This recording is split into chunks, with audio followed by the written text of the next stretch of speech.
Well, hello and welcome to episode 186 of Drink the Movies. I am Brian here, as always, with Michaela. And Michaela, today we are getting into our spooky season movies, right? We've made it to October. It is time to talk about some horror and horror adjacent movies. And what better way to get started off with one of the most classic of horror icons of them all, Dracula. And today Mm, we're talking about Bram Stoker's Dracula. So maybe the most authentic of the Draculas. Maybe not. We'll talk yes, about it. definitely the most adult that I've seen. Well, maybe not the most adult, but pretty adult. Very, Pretty adult. very like steeped in historic. It's not historical, but like it's very much steeped in. They try to really recreate the novel itself, which is very cool. Mm-hmm. There's Yes. a lot of Draculas out there, right? There's Dracula 2000. There's like Dracula Vampire's Kiss. There's like a 70s version of Dracula that was really big There's for a Dracula long Dead and time. Loving It. There's That there's just right? a bunch there's just a bunch of There's Dracula. a bunch of There's them. all There's a sorts of bunch of things. them.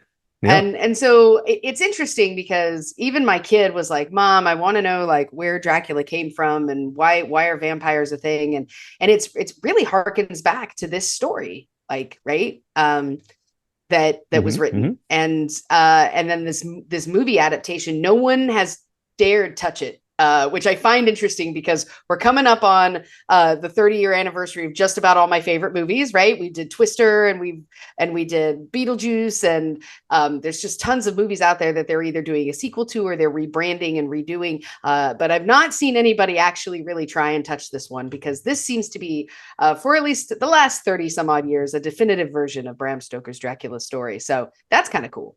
That's right. Either that or no one has enough time in their day except for Francis Ford Coppola to put something quite like this together. So let's do this, Michaela. We're gonna need a drink for sure to talk about this movie. So Yep. let's go ahead and mix one up. So let's take a quick break and we'll be right back to whip up this week's cocktail. So, Brian, I hadn't watched this film in a really long time. I was a Same. very young child when I first saw it, and we'll talk about Explains that a in lot. a minute. Explains a lot, Yeah, to be right. honest.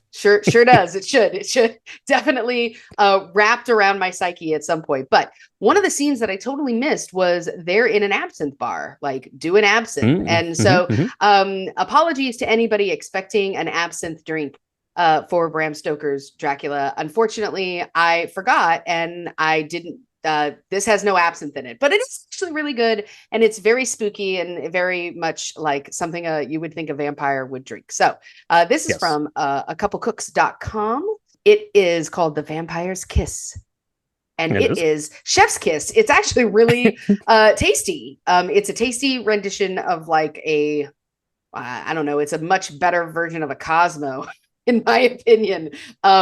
Yeah, Hmm. yeah, Yeah, yeah. yeah, for sure. That is exactly how I would describe it. You get that color, except it's a little bit richer, which is nice. A little darker red, right, for your vampire's Yeah. kiss, of course, of course. And yeah, this is going to go together just like your cosmopolitan would. So into a shaker tin with some ice goes 1.5 ounces of vodka.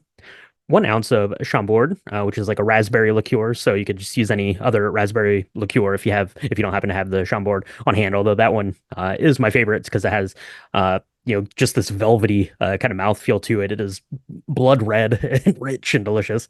So 1 ounce of that. You're going to go with a half an ounce of unsweetened cranberry juice. A half ounce of lemon juice and a half ounce of grenadine.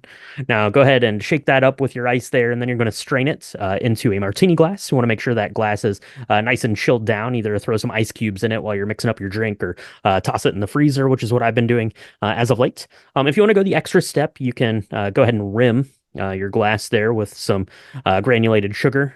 Just get a little bit of that grenadine. You can put that on there. I skip that. I don't love sugar grim very often, so I decided to just skip that. And if you want to go the extra mile, you can put a little piece of dry ice in there. That's what they do in the recipe. If you want more information about using that and how to handle it, the couplecooks.com does a really good job of listing that out, and that's going to give you, kind of that little bubbling, little like steam kind of coming off there. It looks pretty cool if you're doing this for a crowd, but heed caution there if you're using that as an ingredient. So, Michaela, mix this up, tried it. Cosmopolitan. That's a pretty good riff on the Mm. old martini.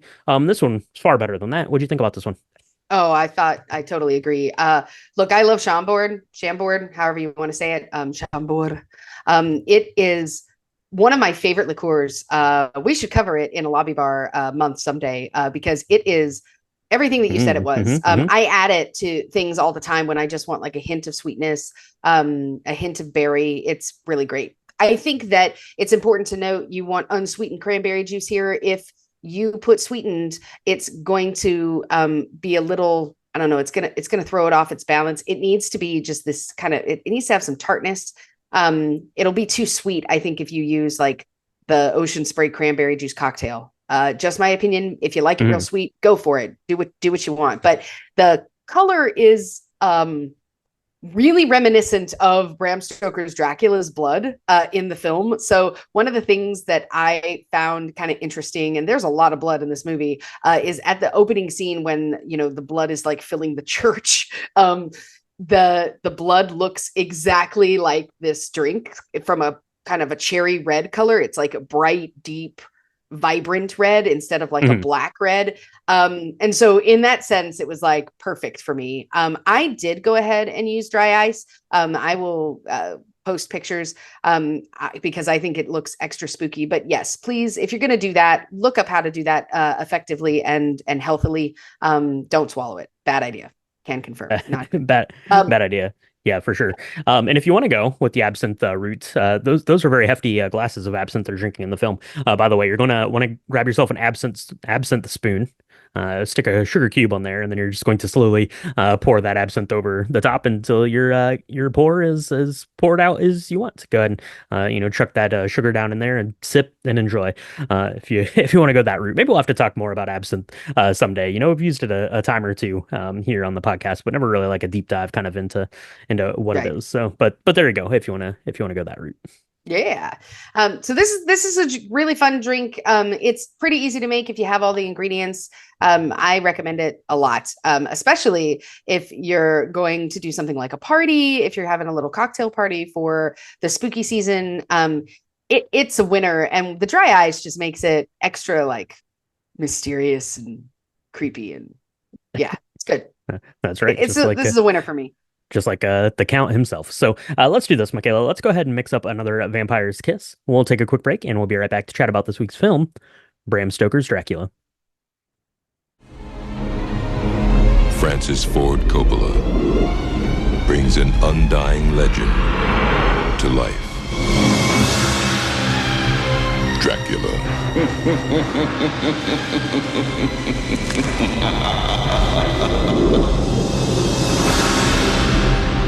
Beware. Spoiler warning for Bram Stoker's Dracula. If you've not yet seen this film that was in 1992, directed by Francis Ford Coppola, you should really stop everything right now. I mean it.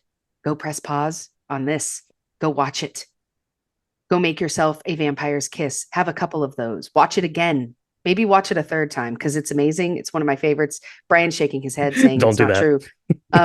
But it's so good. And then you should come back and we can chat about all the things because we're going to chat about Bram Stoker's Dracula. And you might think you know the ending, but then again, you might not. So you've been warned. You probably do. Maybe you read the novel. It came out in 1897, which has been plenty of time to read that if you felt so interested in it. But this movie came out in 1992, directed by Francis Ford Coppola, as Michaela mentioned. This stars Gary Oldman as the Count himself, Count Dracula, and also as Vlad the Impaler at the beginning of our film. And it also stars Winona Ryder as his forever love, Mina Marie, right? And Elizabeth. I don't know. I can't. My Romanian is a rusty. Elisabetta. Is a rusty there for sure. And there's a bunch of other people in this movie that we're going to talk about as we get through it. So, Michaela, this was a fairly big deal when it came out. I remember there was a lot of buzz about it. It was meant to be like this very like strict adaptation of the book, Bram Stoker's Dracula, which I've never read, so I can't really speak to on whether or not that was accomplished. I kind of read like some people saying that it was very close to the book, some people were saying that it wasn't very close to the book. I think it's one of those things that people interpret kind of however they interpret it. So I guess this is Francis Ford Coppola's interpretation of the book, but it did do pretty well come Oscar time. It won three. It won for best costume design, best sound effects editing, and best makeup. The one that it didn't win is the one that it should have won was for art direction and set decoration because the set design in this movie is spectacular. Whether you like the movie or not, the sets look incredible for sure, for sure. And I think the costume design, I think it won because right here at the start of the film, we're in old times in Romania. You got Vlad the Impaler right there. He's getting ready to go off to battle, and he's wearing the suit of armor, and it totally looks like a Twizzler. It's amazing. Okay, you're right. I'm going to sound like a bad parent. So my kid started to walk into the room right as we were watching this part of the scene. So I pause it on a still of Vlad the Impaler, like, in his costume. He's not like impaling anybody, but it's just his face. And my son was like, Mom, that is the coolest thing ever. What is that? Are those muscles? What is that? Because it looks so cool. And actually, if you want to see Dracula's armor, you can see it at Francis Ford Coppola's winery in California because it is there and it is amazing. Definitely excited that it won that, but I agree with you wholeheartedly. I don't know what won that year for best set design, set direction, art direction, but holy moly, all of the things that they had to recreate from Transylvania to London in 1897 to the battlefields to all. Oh my gosh, so good. And we get a good taste of it in the first 20 minutes when we're really learning about the legend of how Dracula came to be and who he was as Vlad the Impaler and why all of that occurred. Right. Yeah, but this costume is amazing. I don't have any idea if it's historically accurate at all, but it just looks so cool. I'm going to go out on a limb and say that it is not, but it definitely does look like a strawberry Twizzler for sure. You can take my word for it if you've never seen it. So so we're getting started right there, right? Vlad the Impaler, he's having a bad time. There's some church dudes are there yelling at him. He's getting ready to go off to war. He's sad, kisses his wife goodbye, and he gets back to the castle to see her, has passed away, right? She got killed, he got hoodwinked, lost her life, and then he stabs the crucifix. It starts gushing out blood, and presumably that's what's going to turn him into Dracula, being engulfed in this blood, I guess, right? So that is kind of the setup for how Dracula has come to be. And then we go, I guess, to modern times. By modern, I mean old England, right? And we're introduced to a new character, pretty good one here, Jonathan Harker, played by Keanu Reeves. Right. And this is a young Keanu Reeves, guys. People of all, this is before The Matrix. This is before Speed. No one knew who this kid was. Okay? This was before casting directors. No, Keanu Reeves is so out of his element. Even before he has to go and act alongside of Gary Oldman. He just comes onto screen right there with Winona Ryder, and you're like, oh boy, this is going to be a long day for young Keanu in this one. Oh man. Oh, I love my Keanu, but I don't think you're wrong there. Love me some Bill and Ted. Matrix, one of the best films of all time. Point Break, hang 10 out there, right, bro. But come on, throwing him in there, hey Keanu, you have to have a British accent and you have to act alongside of Gary Oldman and Anthony Hopkins. Good luck, young sir. Yeah, poor guy. But he plays kind of a dunce really well because honestly, he gets asked to go and go from England and take a trip all the way to Transylvania to this castle to help buy land up in London, right? And you can't, this is 100 billion years ago. You couldn't do this any other way. You had to do it face to face with all these documents and things. And the guy who apparently went before him is now insane in the asylum that is next door to his house or something, right? They're all friends here in England. I mean, even back in the day. Yeah. And he doesn't ask at all. I mean, well, he does ask. He's like, what happened to Renfield? And they're like, oh, he had personal problems. And it's don't worry about it. Did he? Okay.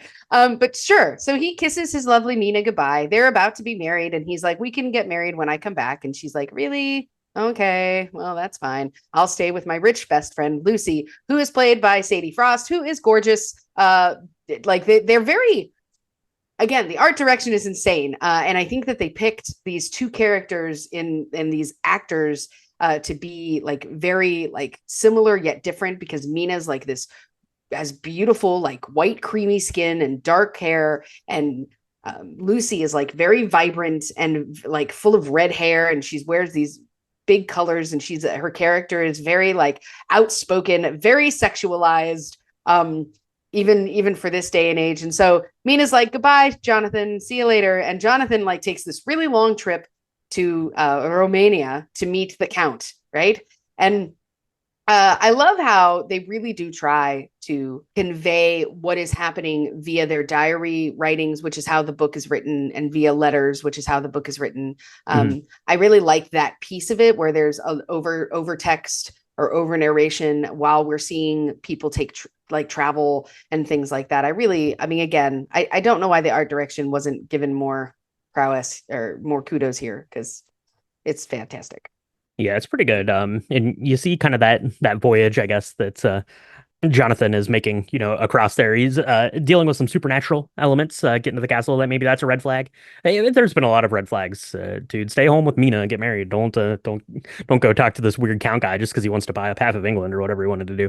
But he gets there, right? So there's some wolves that give chase. That's not great. They go through some weird glowing rings. Fool me once. Shame on you guys. But he's going to persevere, right? He gets picked up randomly by a stranger that takes him right up to Dracula's castle. Count Dracula's castle, and then he's going to meet Count Dracula. Count Dracula is a weird, odd guy, right? For sure. He kind of sets the standard for what Dracula, I guess, is going to look like, at least in kind of this, visage, I guess, of Dracula here. This is this, older man, is kind of well spoken and eloquent, to a sense, but does a really good job in the movie here. Francis Ford Coppola does of playing on like the supernatural bit, right? It's playing a lot with shadows, and obviously like the shadows that Dracula is casting are not matching up with the actions that Dracula is doing within the film. And basically he's going to get Jonathan Harker like on the hook to basically stay at his house for whatever reason. And Jonathan Harker seems, pretty okay with going along with that plan because he's there to do a job and wants it to get done. So, right, Count Dracula has a plan. He's buying up places in England, I guess, because he wants to move. I don't really know why. We never get into that in the film, but he is interviewing Jonathan and sees the picture of Mina. And immediately, Dracula's demeanor changes. He's like, okay, she looks just like my dead wife. And there's love that can, he talks about perfect love and all of this while he's like this really old guy. And Gary Oldman, I don't think he gets enough kudos for his portrayal of Dracula in this film. He is amazing because in the opening sequence, right, when we see him, he's this young like warrior who does horrible things in order to get back to the woman he loves. And then he's real mad when she is dead. And the priest is like, you know what? She took her own life, so she's not going to get to meet you in heaven. And he's like, that's not cool, man. God can kiss it. Now I'm just going to become the Lord of Darkness. Okay, cool. In this particular part of the film, when he is meeting Jonathan Harker for the first time, he is this old man who's got these weird, like, mounds of hair on his head. He's got like trails of cape and braids, and he's like super old. And oh my gosh, he's so odious and he's so gross. And he's like, the scene where he's like helping Jonathan shave himself, and Jonathan had cut his neck, and he like steps away to like lick it. Oh my God, it's so gross and it's amazing. It's pretty gross. It's pretty gross. I mean, shaving with a straight razor kind of weirds me out anyway, which is probably why I have a beard. So not that into that. Some more red flags though. Jonathan, what are you doing? Dracula's like, hey, could you just go ahead and write some letters that say that you're totally fine? And give those to me. That would be great. That would be great, right? Just do that. But I do like, Jonathan Harker's like that. At that point, I knew that I was never going to leave here alive, right? So for sure. So Jonathan Harker is there, right? So Mina thinks that he's totally just, has run off to go live his best life in Romania or whatever. And that's going to open the door for Dracula to make his way back to London and pursue his one true love that's been re-embodied here in the fiance, Mina Harker. Mina Harker. Well, at the time, they're not married yet, so she's Mina fiance. I guess, yeah. Okay, yeah, fair. Yeah. So she is hanging out, living her best life with her very rich friend Lucy. Mina is not rich, and they make note of that a little bit. She's a schoolmistress, but Lucy is very rich, and Lucy has all these men fawning over her. She's got this big Texan dude. What's his name? Quincy Morris, played by Billy Campbell. Quincy Morris. He's one of my favorite characters because he's just I mean, and he's in it. He's like got this giant knife. He speaks very plainly, very different to Richard E. Grant, which is Dr. Jack Seward, who is is the caretaker for the insane asylum where Renfield is, but he's also one of Lucy's suitors. And he's got a mean morphine addiction. Man, he is just all over that. But he is talking to Renfield, and Renfield is played by the amazing Tom Waits. That is one of my favorite characters in this whole film. And I think Tom Waits is it's interesting because he's done a few acting jobs, as well as being an amazing artist, like musical artist. But I love him in this because he's like this bug eating creep, and he keeps talking about the master coming to him. And Dr. Jack Seward is like, this guy's nuts, but he's also like really fascinated by his the way he talks about blood and the way he talks about like the master coming back. And so he writes all this stuff down in a diary. And then we've got Lord Arthur Holmwood, who ends up winning Lucy's affections and is going to marry her, but not before Lucy is tempted by this werewolf character in the middle of the back garden. And yeah, woo, that scene. I mean, the werewolf is particularly visually striking and stunning, very scary looking for sure. The makeup work on Dracula, on the werewolf, kind of the transition and stuff like that are pretty spectacular. The the insane asylum, right, is kind of weird, like because you have Renfield there who's like going crazy, right, eating bugs and stuff, and he's got like these weird like little like cage things over his hand, but they don't really stop his hands from doing anything. And then you have like the caretakers that are wearing like milk crates on top of their head. I was like, man, they have like these cool like hand cages, but then these guys have to wear like milk crates on top of their heads. What's up with that? They're hosing everyone down every time they go into this asylum. I'm just like, oh, okay, all right, okay. So yeah, so things are starting to develop, right? So you get Dracula there. He's made it to London now, and he's going to start his pursuit of Mina, right? He's able to take on a new appearance, right, as he travels through the day and starts to go, and we start to see kind of the interweavings of all of these people. So you'd mentioned Arthur Holmwood, who is engaged, I guess, to Lucy. He's played by the very excellent Carrie Elways, right? So we see that, and then we're going to see kind of Lucy's de-evolvement, I guess, after kind of this tryst that she has, right? And it's kind of along the same lines as Renfield, right? You see like the kind of the early like bloomings of her descent into madness, right? Yeah, because in this particular version, which is based on the book, right? A vampire can drink your blood for their sustainability, right? But if you drink their blood, the blood actually kind of commingles and starts to take over like the infected blood cells of the vampire, infects your blood cells, and eventually you become a vampire. That's kind of how it works. And I love that they kind of talk about this from a scientific perspective as much as they can for 1897, because when they see Lucy is in real bad shape, there's like she's losing a lot of blood. She's really tired. And Dr. Jack Seward is her, he was her suitor. He's still kind of in love with her. But she's like, something is very wrong with me, and I can hear things and I can feel things. And he's like, I think you're anemic, but I can't figure out how you're losing blood because you haven't been wounded. He goes through this whole list, and he's like, I think I need to talk to somebody else. I need to call in the bigger guns. And the bigger guns happens to be Abraham Van Helsing. He is this guy's mentor and tutor, and played by the amazing Anthony Hopkins. She just keeps getting sicker and sicker because Dracula's werewolf thing keeps visiting her every night and drinking her blood. And so they don't know that, and they can't, and she keeps wearing these necklaces to like cover up the wound, so no one knows what's happening.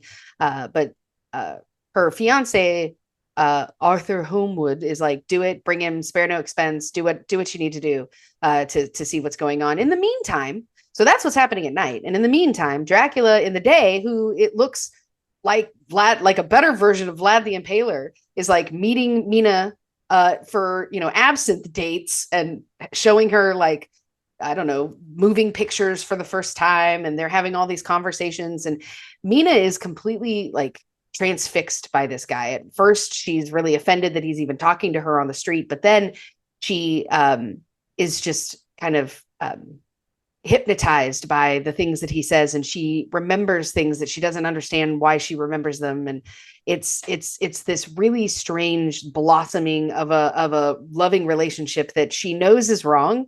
She writes about it in her diary. She's like, I don't really know what to do about this. And, meanwhile, Jonathan is nowhere to be found because he's being basically drained alive by Dracula's brides. That's not a good thing. They show up, or they tempt him and he falls to the temptation, and then they just drink his blood like every night to keep him weak, so he can't leave the house even if he wanted to. And he sent everybody a note saying he's gone for at least a month, so don't worry about it. So no one's looking for him. Dracula has plenty of time to slide into Mina's DMs. That's right, with Jonathan out of the picture there. So, but Jonathan is, going to finally find some strength. He basically like flings himself out of this window and out there, and he's going to be able to send word, right, that he was on his way back. Basically, I don't even remember in the thing if he's like, I was held captive here. He sends for Mina. That's a very important part of the plot, actually, because he sends for Mina and says, you have to come and we're going to get married immediately, because Jonathan knows that something is wrong. And so she does. She drops everything. She drops her friend Lucy, who is on like death's door. She looks awful. She doesn't even say goodbye to the prince, who she believes is a prince, Count Dracula. She sends him a letter, and he is so mad. He is so angry that she is chosen to go and be with her fiance and get married, because they stay in Romania to get married. He ends up turning into his wolf being, and he goes and actually kills Lucy like that night. It's really bad. He's not a guy to make mad. Not this Dracula. Yeah. That's right. The warning right there. Don't make Dracula mad. That's right. Yeah. So she goes, and they get married right away. So now Mina and Jonathan are wedded, and they're able to, I guess, return to London. Right. They basically make their way back to London after the wedding has come to fruition. So that really is like a slap in the face. Dracula, you do all that stuff to go and get Mina, and then she just goes to your house and gets married there to some other dude. That's a real slap in the face, and Dracula's not going to take too kindly to that. As you mentioned, Lucy is not long for the world. I really like kind of like the prop design and stuff, because they try to give Lucy like a blood transfusion and Right. stuff, and like the way that looked and stuff. I don't know if that's like an accurate like way that they would have tried to do that, but I thought that it looked really, really cool in there. And obviously then you get to play around with the blood and the color of that in within the shots and things there as well. So now you have a very agitated Dracula here running around England. You have these doctors that are kind of looking into things, trying to figure that out. Abraham Van Helsing is played by Anthony Hopkins, who's also the priest at the beginning of the film there. So you're seeing some carryover, I guess, from these generations, and it's going to start kind of coming to a head, right? As these people are trying to figure out what is causing this, and meanwhile, Dracula is just kind of on a rampage through town now. He doesn't have anything really left to do now that Mina is off the table. Yep. So Lucy has died, right? And I do feel like there's a lot of things that are happening concurrently. But Abraham Van Helsing has been brought in. He sees that Lucy has died, and he's got a plan. He's like, look, after the funeral, we're going to go to her tomb, and we're going to, perform. He tries to like put it really delicately, and then he just doesn't.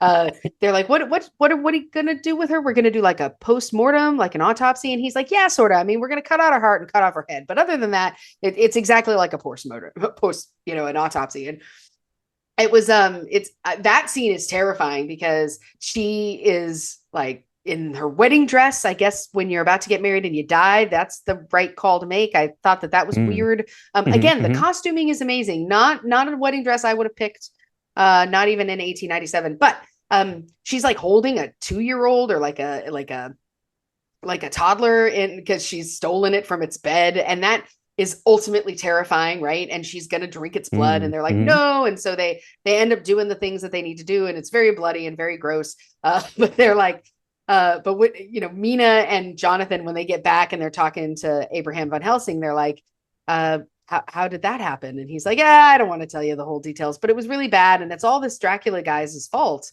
And I think more than you're saying that because Mina never disclosed to anybody that she was even seeing this guy, right? Mhm. And so it's this weird kind of relationship that now happens between Jonathan and Mina that I think is I didn't really appreciate the first couple times I saw this, but towards the end of this time watching it, I really understood better because he had indiscretions with the brides and they call it infidelity. And then she is like, well, I could be mad at that, but I also sort of had an emotional affair with this guy who's now killing everybody.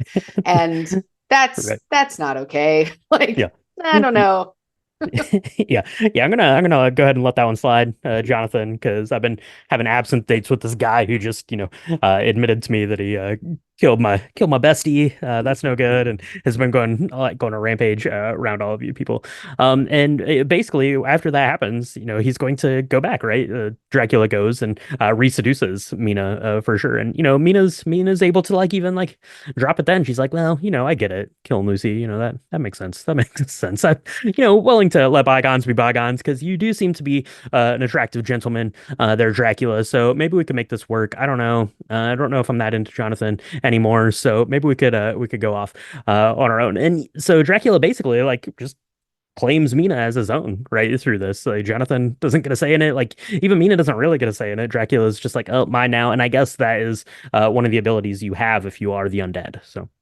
Well, yes. I mean, to be fair, she does tell him that she loves him. And that scene is really tough. Not it's very it's hard because he struggles himself. He's like, because she's like, make me a vampire, basically, make me yours. And at first he's like, okay. And then he's like, no, no, no, this is really bad. Like you'll be condemned to death. Like no, this isn't good. I love you too much. And she's like, no, come on. And then he's like, fine, whatever. So I'm making light of it, but it's actually like the steeped in this beautiful, what's supposed to be a really beautiful love story, right? As he's crossed oceans of time to be with her. And she's like, I'm here, I'm yours. I never was Jonathan's, not really. Like, and so, but then, she does the thing that you do. She drinks his blood. And now her body is starting to change and she's starting to feel it. And they're like, we've got to get rid of Dracula if we have any hope of ever saving Mina. Mhm. And it's really sad because Jonathan and her have this conversation and he's like, I've done this to both of us. Like I never should have taken that job in Transylvania. Like I never should have done it. But they decide they're going to follow Dracula. Dracula has to be in like his own land. He has to be buried in his own land. And so there's boxes of earth that are being moved back so that he can stay in the box of earth from England to Transylvania. This part gets a little convoluted to me. I think it's a lot more clear in the book, but in the movie, they move back. They're chasing him via train. He's on a boat, and they're trying to meet him back at his castle and prevent him from getting to his castle, so he will die.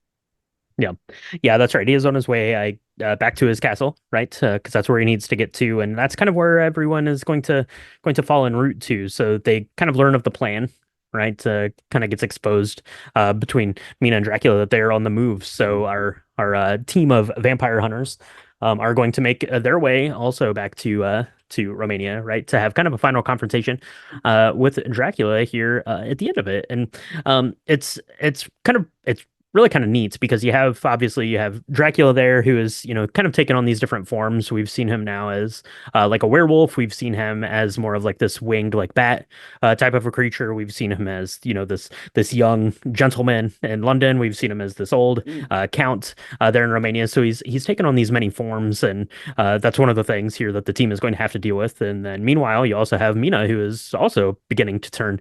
Her turn has been slowed down a little bit, kind of through Van Helsing's coaxing and things, and is able to, kind of put a halt on it through some imagery there from the church, right, with the communion wafer to the forehead there, which is going to kind of stop the transformation, which is really kind of going to give the window into being able to get the one up on to Dracula, right? Who is not Mhm. really expecting these people to make the trek all the way back and confront him there at his castle back on the the very footsteps of where Dracula was born, created that day.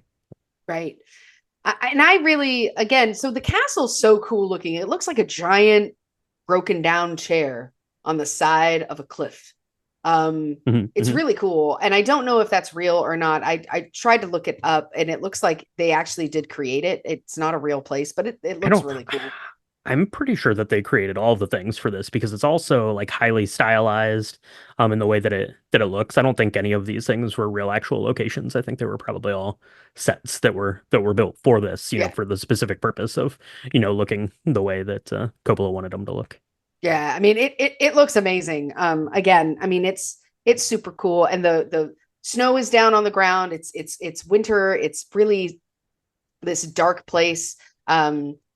I love the final scenes here because the crew that's trying to, all of Lucy's old suitors and his fiance and like Von Helsing, they're all there trying to like um keep Dracula from getting into his space, keep him away from Mina. But in the end, Jonathan is the one that it kind of gets the one up. He slices Dracula's throat, and then he realizes that Mina is the one who's going to have to make the decision to do what needs to be done. And he lets Mina go ahead and take him into the church where he was made. And I really love this exchange because she looks at Jonathan and she says, "When it's my time, will you do the same for me?" And at first, you think that she's accusing him, like, "Is that how horribly you'll treat me? You'll just kill me." And then he takes a beat and she says, "Will you?" And it's more of a, when it's me that is lying there needing to be killed, will you be the one to do it, please? It's more of a pleading. And I Hmm. love the way that they do that. I don't know. Again, I've never been in a movie like that before, but so I don't know if that was a direction that was given to them or if that was the exchange that they kind of created themselves. But again, it speaks to their friendship, and how they were going to be, they would have been two totally different people if this hadn't happened to them. Like there's still a semblance of connection and love there.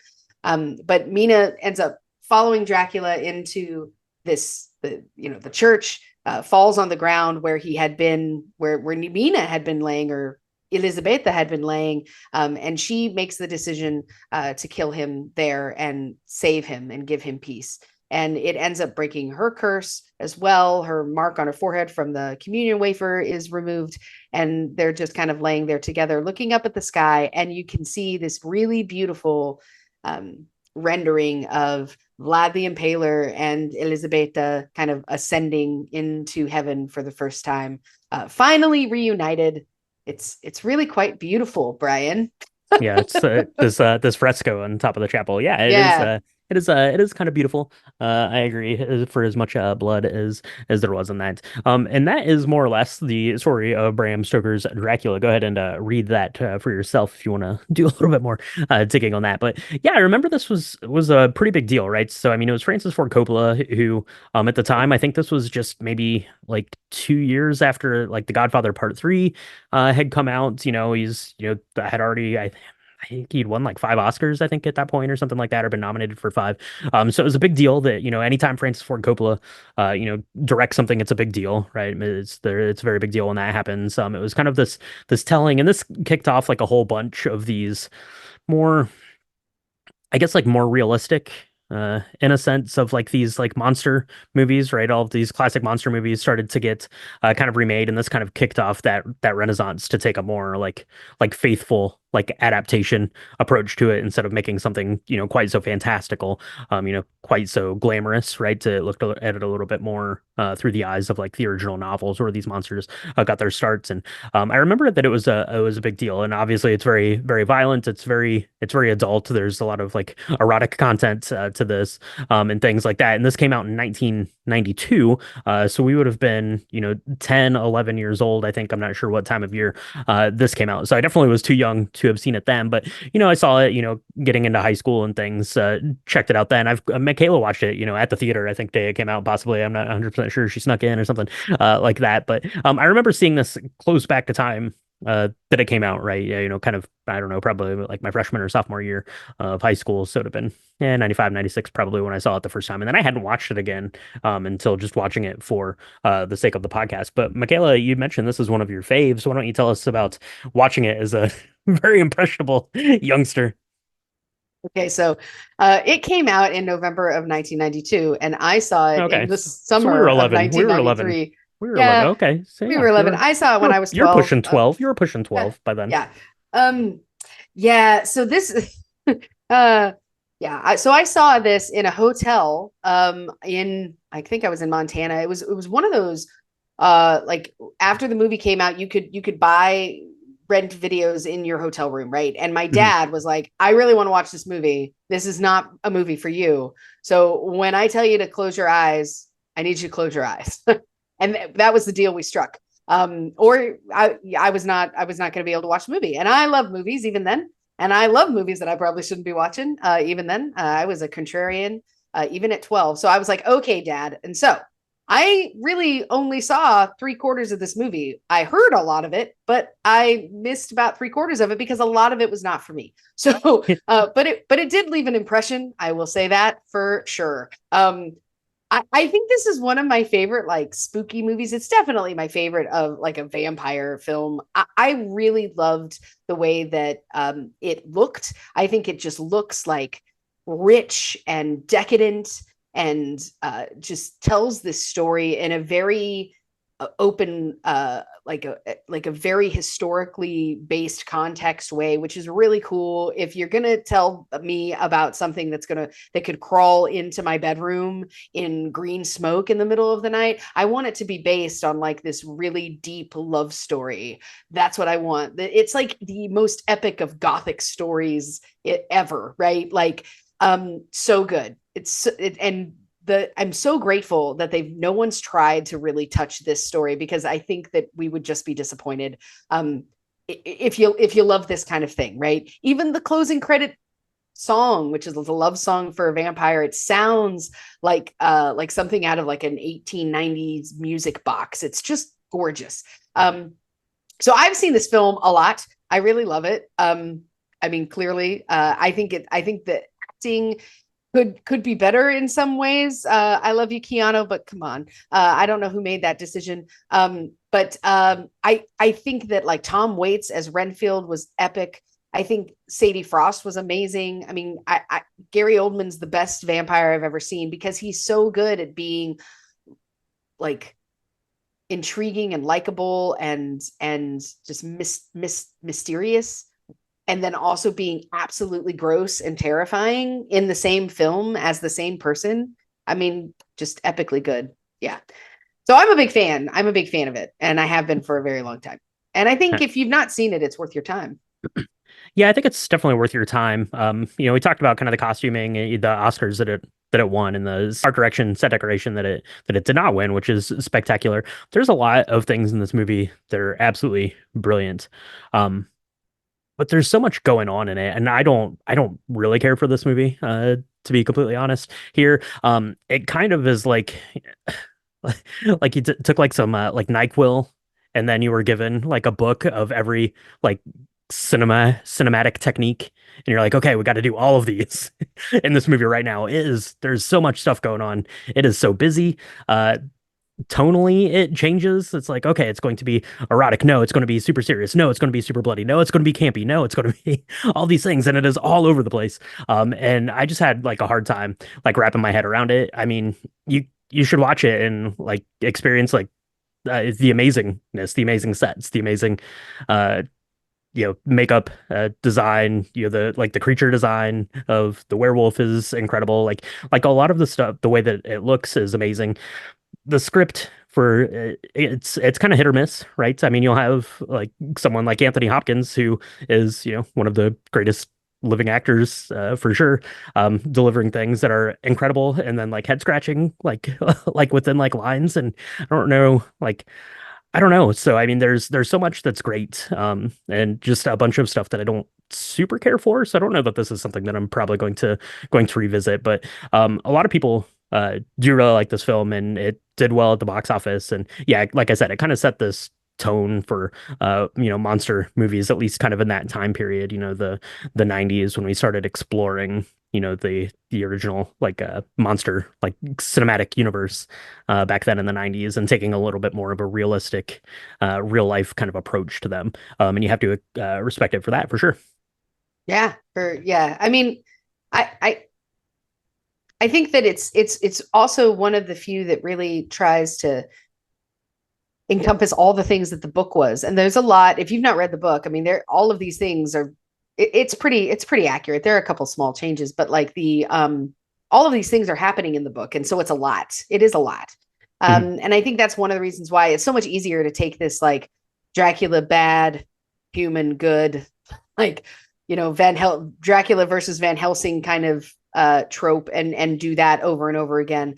But one of the things that has been said about this particular script that I want to read was let me see, where did it go? Oh, was that Francis Ford Coppola really what attracted him to the script was the fact that it's actually a very emotional love story, which is not really what you think of when you think of Dracula.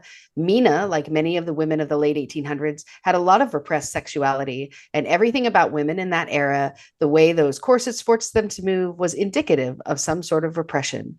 And to express any passion was freakish.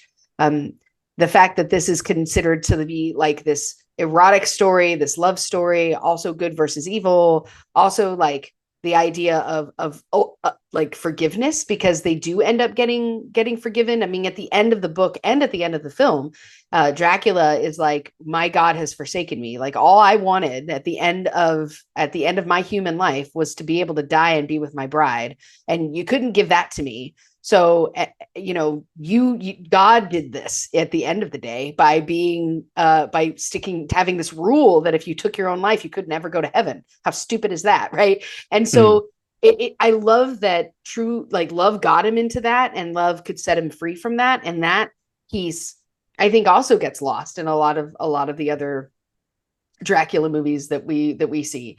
And so I think for me, that's what sets it apart.